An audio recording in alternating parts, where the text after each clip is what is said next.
December 17th, 1903. Wilbur and Orville Wright successfully launched 4 brief flights at Kitty Hawk. It was the first time in our thousands of years of written history that humans truly flew. But as revolutionary as it was clumsy at best. The flight lasted for only 59 seconds, and it seemed that it would be long before humans really flew in a safe, efficient manner. 66 years later, the United States landed a lunar lander with the Apollo 11 crew, and for the first time in our history, humans walked on the surface alien to our planet. How did this happen in less than a human lifetime? What allowed for such massive innovation and change to happen in such a short amount of time? Welcome to the space race. During the Second World War, the USA and the USSR were allies. They worked together to defeat the Nazis. However, after the end of World War II, the political and economic insecurities from the war formed tension and mistrust between the two superpowers. The war took a heavy toll on the world, and the most effective political and economic system would be able to dominate others. For the USA, their political and economic system was democracy and capitalism. For the USSR, it was communism. Because of this, the war was a unique one in that it was more of a show of strength rather than a bullet-filled battle between the two countries. Better economy, innovation, and technology would mean that the political and economic system was superior. So, throughout the war, the USA and USSR worked on developing better technologies and outsmarting their opponents. One of the major technologies that the superpowers cared about was weapons, specifically nuclear arms. The arms race was perhaps one of the most fast-paced, innovative, and dangerous scientific battle in human history. Along this arms race, however, a new frontier came into view for both the superpowers: space. If space could be used for combat, communications, or surveillance, well, it was an opportunity neither of the countries could miss on or let the other have. Rivalry, goals, and also driven a bit by fear, because we knew that if you could fly a rocket into orbit, you could also fly weapons. And so there was always a fear of who would be ahead or behind. Also, conquering space was another way to show dominance in economic, political, and technological systems. Especially for the United States, they were proud of their status as explorers, pioneers, and scientists. They could not let the communists beat them at their own game.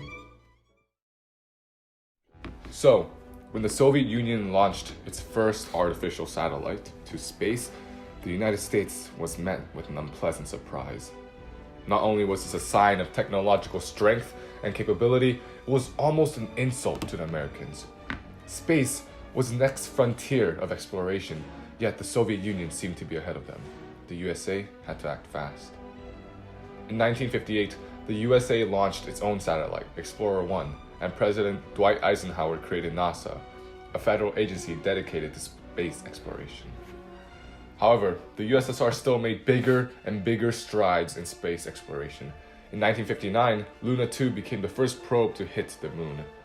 In 1960, the USSR sent 2 dogs, Belka and Strelka, as well as some plants, which all returned alive from space. 1961 was a pivotal year concerning the tensions of the Cold War. On August 13th, the construction of the Berlin Wall began. The tensions between the two ideologies strained as a wall was built by the Soviets to separate East and West Germany. Just a year later, the Cuban Missile Crisis put the entire world on the verge of nuclear war as the Soviets positioned nuclear warheads on Cuba. Tensions between the United States and the Soviet Union were as high as ever, and the space race was getting all the more quicker. On January 31st, 1961, the USSR sent Ham, a chimpanzee, to space and successfully brought him back alive. Just a few months later, in April, Yuri Gagarin became the first human to ever successfully orbit the Earth. The Soviet Union blew its clear strike of victory. The United States seemed to be bested by the Soviet Union. In fact, in the following years, the USSR made tremendous strides in space exploration, sending the first woman, Valentina Tereshkova, and also Alexei Leonov, who had a 12-minute spacewalk. The US had a further reach, however, sending a satellite to Mars at July of 1965. It was almost a decade into the space race. Major technological strides were being made, and the idea of reaching the moon seemed not only plausible, but real. The previous worries and doubts about space exploration was let down.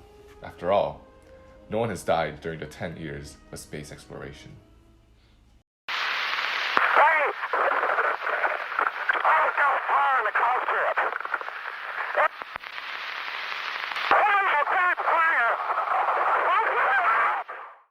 January 27th, 1967.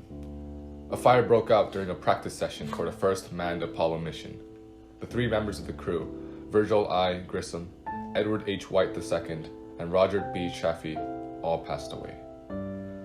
The exact cause of the fire was uncertain, but inadequate provisions for safety, hazardous environments, all these things contributed to the combustion and rapid spread of the fire. Just a few months later, a parachute failure on the Soyuz 1 capsule killed Soviet cosmonaut Vladimir Komarov. These tragedies from both sides allowed the world to see and really reflect on the dangers and the purpose of these missions. Was it just a method of showing superiority during the rising tensions of the Cold War? Or was it actually for exploration, science, and for the spirit of discovery? On July 20th, 1969, one of the greatest scientific achievements in human history unfolded in the eyes of the world. The crew of Apollo 13, Neil Armstrong, Edwin Buzz Aldrin, and Michael Collins landed on the lunar surface. To this day, I would say that that is what inspired me to be an engineer. You know, had we not had that activity going on, I may have not been exposed to technology or inspired by being able to do great things in science and technology. And that's what drove me to be an engineer. As Armstrong took his first step on the lunar surface, he uttered the famous words, "One small step for man, one giant leap for mankind." And so it was done. The United States had done what was thought almost impossible a decade ago, and utterly inconceivable only half a century ago. This was truly a break in technological and scientific discovery. How was this so? How, in about 15 years, did humanity go from looking at the skies in wonder to stepping foot on the moon? Ironically, these broken barriers of technology were caused by the creation of barriers. Specifically, tension, the desire to outsmart and outwit the opponent. These things fueled the motivation for space exploration for both sides. If the Cold War never happened, would humans have traveled to space in a decade? A century? Perhaps not. It is a bit disappointing that the most productive human beings are in the times of war and tension, especially for the space race. However, the space race did not just end like that. In the softening of tensions between the US and the USSR, the two countries had their first joint mission, the Apollo-Soyuz mission. On July 15th, 1975, Tom Stafford and Alexei Leonov shook hands in the first act of unification for the space program. We're on one side and you're on the other side, maybe, enhance that aspect of like the Cold War. But then ultimately it sort of broke down that wall when, we had joint space programs together.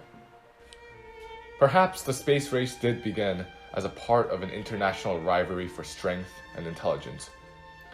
Perhaps the tensions and battles of the Cold War did fuel the scientific innovations.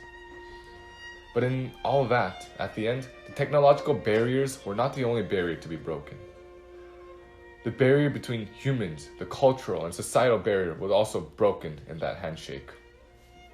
Of course, the Soviets and the Americans would have struggles and tensions that persist to even this day. But the space race shows that even if technology advances during these tensions and wars, it ripens and sweetens in the unification of people. The Apollo-Soyuz joint mission paved the way for the ISS and the spread of space exploration around the globe that allowed for so much more innovation and discovery for all people. To this day, many of the things left by humanity on the moon are still there. One of them is the plaque of the dead astronauts from the US and USSR left by David Scott, commander of the Apollo 15 mission. Alongside this, there is a small aluminum sculpture of an astronaut in a spacesuit, created by Belgian artist Paul van Hooijdonk. Even in all the struggles and tensions, discovery, exploration, and respect was the goal for many of these astronauts. The irony is, the building of these societal barriers is what fuels the breaking of technological barriers. However, the bigger irony is, the breaking of these technological barriers is what allows for the building of pathways that surpass the barriers humans build on each other.